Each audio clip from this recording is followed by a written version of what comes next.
Il se balade en vélo pour séduire les Guyancourtois avec sa liste « Ensemble, agissons pour Guyancourt ». Rodolphe Barry s'est lancé dans sa campagne avec une liste sans étiquette qui se veut ouverte à tous.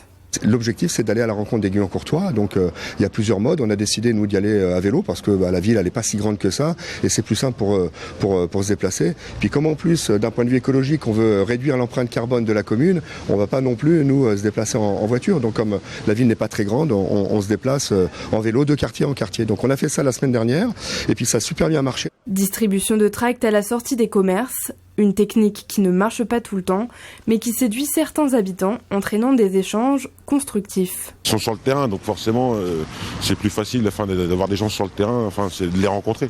Le fait d'être interpellé et d'avoir un peu de temps, d'avoir 5 minutes, on échange. Zora Daïra, élue de la majorité depuis plus de 18 ans à Guyancourt, a rejoint la campagne de Rodolphe Barry.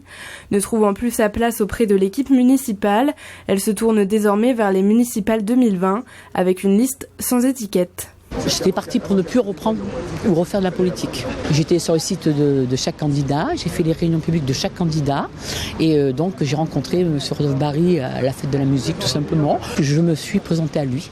La liste sans étiquette « Ensemble, agissons pour Guyancourt » de Rodolphe Barry se présentera face à François Morton, le maire sortant, Grégory Pape de La République En Marche et Décidons Ensemble à Guyancourt, sans tête de liste pour l'instant.